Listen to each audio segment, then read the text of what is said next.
Hello chess community. In this video I wanna show you the battle against Stockfish 6. As you saw from my previous videos, I played with Stockfish 1 to 5 with quite a success. Stockfish 5 was one of my probably first cornerstones where I need to play quite carefully in order to secure a win or sometimes a draw. Any blunder or any mistake you make against Stockfish 5 leads you to some problems that engine will immediately understand and make your chess life very hard. So there is also a gap between Stockfish 5 and Stockfish 6. When you play against Stockfish 6, I played several games against Stockfish 6 and it was much more challenging games. So basically I understand from my previous games that I lost and from the analysis that I made, the best strategy, at least for me, to play against Stockfish 6 is to play aggressively. I decided that I cannot really play defensive chess. If I play defensive, Stockfish 6 is too strong to identify my weaknesses and to take advantage. If I start attacking first, that gives much better results, and let's see how this game went. So I play traditionally e4, computer responds with c5. I play bishop c4, I develop my bishop, knight. I'll scroll through the first moves as they're pretty much typical, and there is nothing really to discuss at this point. I develop my knight, I develop my second knight, I push the pawn to the front, I push the pawn to d4. If computer takes, then I take with my knight, and then we can trade the knights, and if there is any future attack on my queen, I can simply move queen back. So, but this is one of the first active moves that I wanted to make. Computer takes, I take, and he decided not to take my knight. So yeah, I decided to play actively, aggressively, so I take the knight. Let's trade. Let's try to maybe simplify the position to some extent, but I need to show that I am here playing seriously against you. I am not defending, I am attacking. Computer takes, I castle. This is important not to forget to castle. And there is an obvious attack on the center of the board. I take, takes, and instead of hiding the bishop, I do check, which is another active and aggressive move. I'm checking my opponent first time on the move number 10. As you can see from the analysis bar, we still have equal position, so there is still no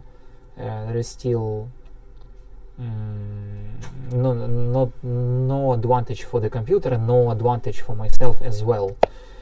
So computer protects with the bishop.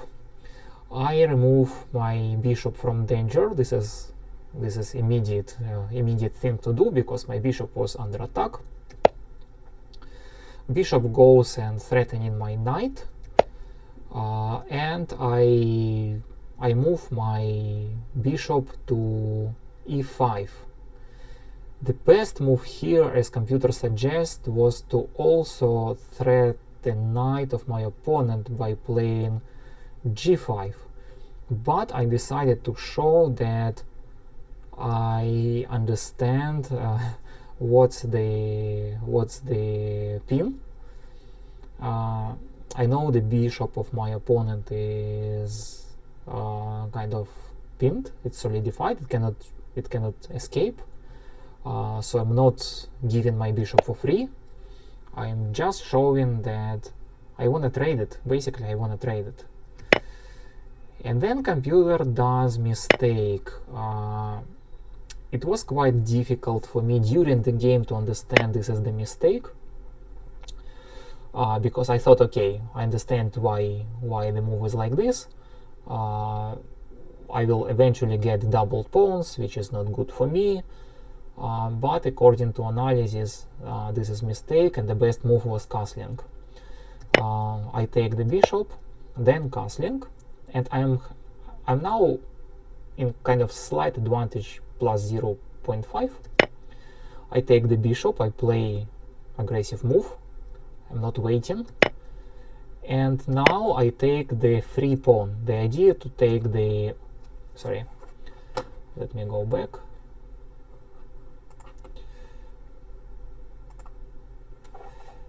Yep, here. The idea to take the bishop was to take the free pawn. Computer must respond, he must take my bishop. Obviously, there is only the pawn to take my bishop. I take the pawn. And now I'm attacking another pawn on c6. And I'm still technically plus 1 pawn, but according to analysis, plus 0.6. Computer decided to protect the pawn, and this is another mistake. During the game, I saw this as a reasonable move. I'm attacking the pawn goes forward, now there is no attack. I understand why, fine. However, it's a mistake, and the best move was to put the knight on e4, knight to the center.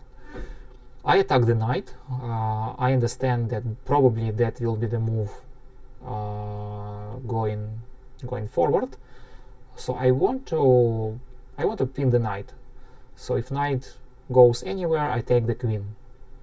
So I create such a pin. Queen attacks my rook, and I support the rook. Now knight goes to the center.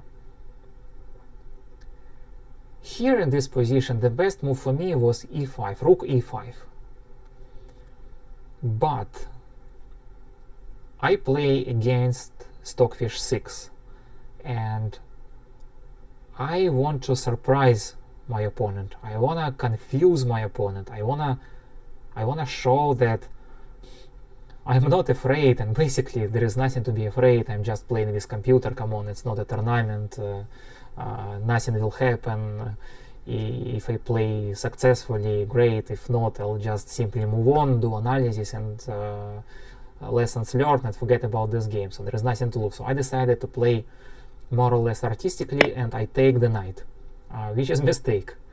But I do not have any regrets. I still think that it was kind of interesting move, and it was not a blunder. Like I did realize what I am doing. I just wanted to get rid of the knight that is dangerous, staying in the center of the board. So I take the knight, then I take the pawn. According to analysis, now I am slightly losing, minus 0.6, but technically it's a still equal position. So the rook attacks my queen, I do check, and queen trade. I accept queen trade. Let's go for the end game. We do not have immediate advantage, not me, not computer, so let's see what will happen in the end game. Bishop and rook against two rooks. Okay. I move bishop to attack the pawn. The pawn is protected by the rook. I open the window to let my king have more air. There are no queens on the board, there are no bishops, so there are no knights, so it's not really dangerous at this point, and it's important move for me not to forget about it later when it becomes critical. Now I decided, okay, let's bring king to the game. So I move my king forward. Computer does the same. I move my king. I push my pawns forward. And in this position, my pawn is attacked. The pawn also on c5 is free, so I decided to take it with the bishop. Then rook cannot take, otherwise I take the rook with the king, so I take the free pawn. And computer doesn't take c2. Okay, fine. The problem that my bishop is now pinned, I cannot move the bishop, so I do check. I do check again. If I see checks, I do checks. I do check again. I do check again. And here I do kind of an inaccurate move. It's inaccuracy. It would be better for me to push the pawn on f4 to protect the rook, which I completely agree, but I didn't do it during the game. I protect the rook, and I protect the pawn on c2, and at the same time I give freedom for my bishop. My rook is now attacked. I do check, and there is a mistake from computer. Instead of that, computer should go to e5. If computer goes to e5, my rook still under danger. I cannot move my bishop to, for example, d4. If I do it, I lose the rook. So yeah, computer anyway makes a mistake here. My bishop is free, so I'm attacking two pieces at the same time.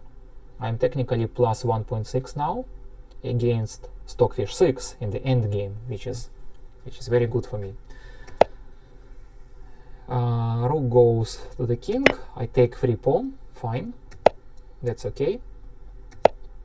And now I do mistake. Instead of threatening the rook and putting the bishop under protection of my rook, I decided to put the bishop next to the pawn on c3.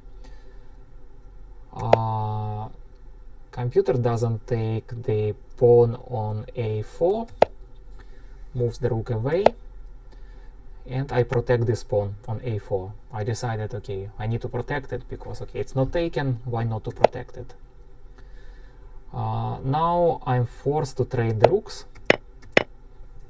So this is exactly what happens.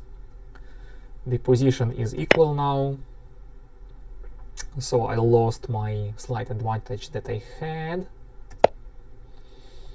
I can attack the rook, I do it immediately. Now I need to protect my pawns. And I need to push my pawns forward as well. So I protect my pawn. I protect, instead of protecting the pawn, I do check, because yeah, if there is a check, why not to do check? I push the king. I'm not worried about checks done by the rook.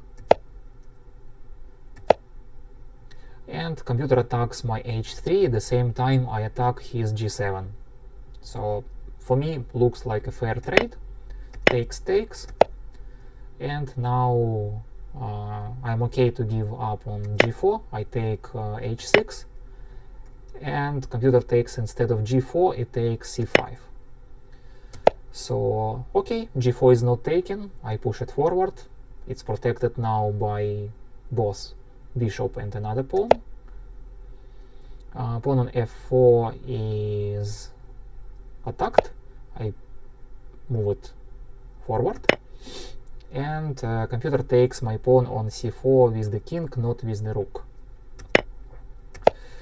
I'm not worried about discovered check. So I push the pawn on f6. There is a check here. I escape. I protect my pawn structure. So it's basically bishop 3 pawns plus 2 pawns 5 and rook 5 pawns.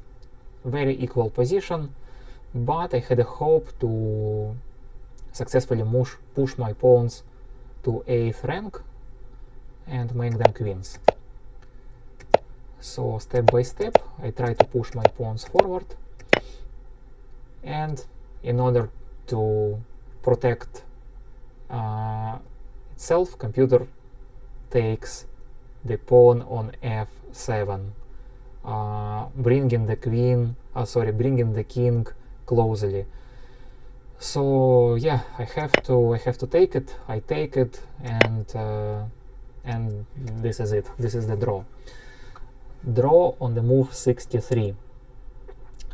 Looking at the analysis, I played relatively good game.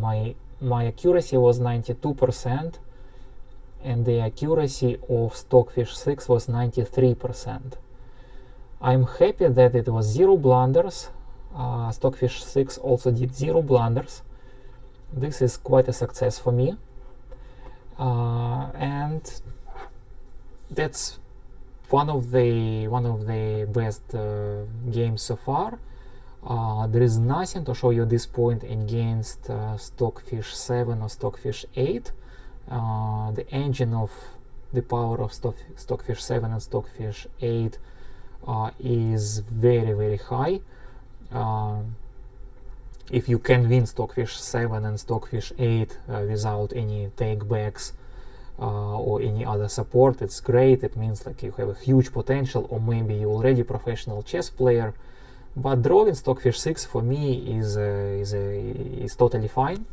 I consider it a success, and it motivates me to play further and to apply my logic and my thinking system to my future games. Thank you very much. It was a pleasure recording this video for you. See you next time.